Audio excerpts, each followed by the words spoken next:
ya, bantu upload di Instagram. Oh, untuk Bang Suhil. Oke, Sidik, hari ini mau bawa tema apa nih? Cuma mau sharing aja. Iya, temanya adalah cerita ya. Jadi dengarkan cerita Sidik dengan sepenuh hati ya teman-teman ya. Kalau mau nangis silahkan. Betul Sidik? Ya, betul. Oke Sidik, waktunya 5 menit seperti teman-teman yang lain. Kakak persilahkan. Semangat. Baik, terima kasih Kak. Bismillahirrahmanirrahim. Assalamualaikum warahmatullahi wabarakatuh. Puji syukur kepada Allah Subhanahu wa taala dan selawat kepada Rasulullah SAW. Terima kasih teman-teman semua yang udah berhadir. Terima kasih untuk Simpang 5 Grocery, terima kasih untuk Bang Suhil dan Kak Faizah, dan terima kasih dan salam kenal untuk teman-teman semua. Sekali lagi perkenalkan, nama saya Sidik Wirananda. Boleh panggil Sidik, boleh panggil Wira, boleh panggil Nanda. Senyamannya aja. Karena kalau udah nyaman biasanya bertahan lama gitu ya. Yang udah dengar udah basi. Oke, baik. Sebelumnya saya bersyukur karena ada wadah seperti ini.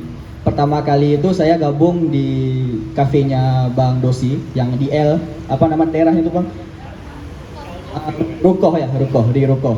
Jadi semenjak hari itu sampai hari ini alhamdulillah ada beberapa hal yang saya perbaiki, terutama di bagian speaking skill. Walaupun ini baru kali kedua loh saya maju gitu. Tapi kan setelah itu adalah efek-efek yang saya rasakan secara langsung gitu kan. Jadi terima kasih sebelumnya. Berbicara soal speaking skill itu, ada mitos yang bilang kalau orang introvert itu nggak pandai ngomong dan orang extrovert itu memang itu kemampuannya. Ada mungkin masih percaya yang gituan nggak? Percaya nggak yang gituan? Oh nggak ya, oke. Iya emang saya pun nggak percaya sebenarnya. Karena gini ya, sebenarnya kalau masalah speaking skill, apalagi kan namanya skill ya, kemampuan, berarti itu hal yang memang dilatih.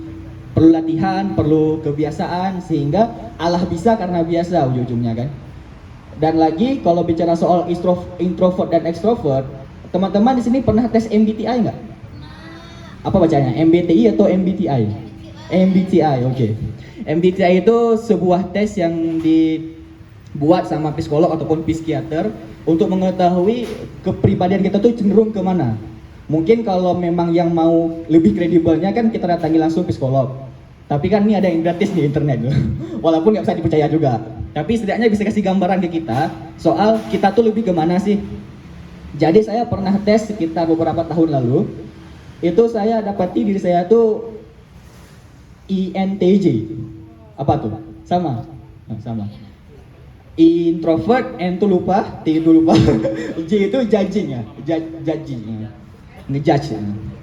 Jadi setelah saya tes itu saya merasa wajar kalau saya begini. Saya kayak lebih menerima diri aja, kayak pasrah akhirnya kan. Tetapi sekitar tahun ini saya tes lagi, berubah. Ini saya bukan berarti saya hafal soalnya, saya ubah nggak ya? Karena kan soalnya banyak, nggak mungkin saya hafal soalnya. Lalu berubah lagi, sekarang udah ENFP. Berarti kan udah kayak hampir berkebalikan ya nggak sih? Dari I ke E, dari N tetap, T ke F, dan J ke P. Jadi kayak wow, why gitu kan? Why mempertanyakan diri, kenapa sih gitu? Akhirnya saya sadar setelah mencari-cari jawaban dari teman-teman, mencari jawaban daripada senior, kalau sebenarnya habit itulah yang membentuk kita tuh seperti apa. Mungkin ketika itu INTJ karena saya nyaman dengan keadaan seperti itu. Saya nggak mau jumpa orang, saya kurang suka ngobrol. Tapi akhirnya setelah bertahun-tahun saya merasa kalau jumpa orang tuh menyenangkan akhirnya. Ngobrol sama orang tuh menyenangkan. Makanya mungkin hasil yang keluar tuh beda, ENFP.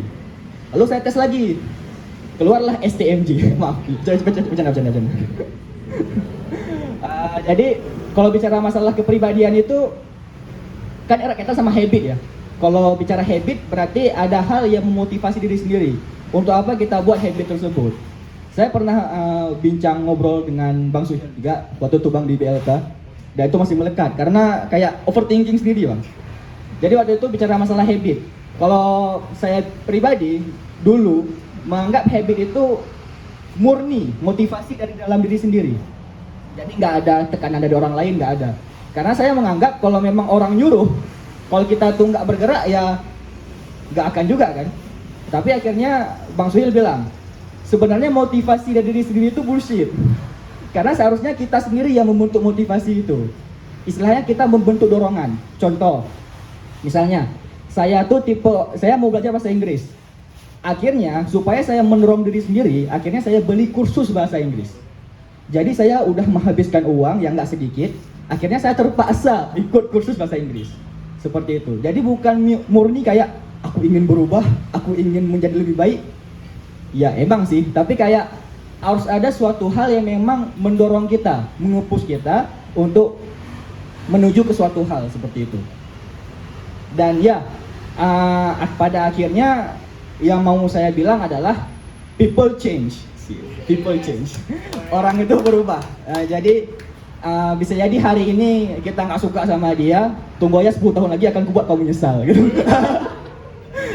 Contoh seperti itu. Makanya kalau saya sangat menjunjung tinggi prinsip satu musuh terlalu banyak, 10 teman terlalu sedikit gitu. Nah, jadi kalau bisa berteman sama semua orang, tapi jangan dekat sama semua orang ya, berteman gitu.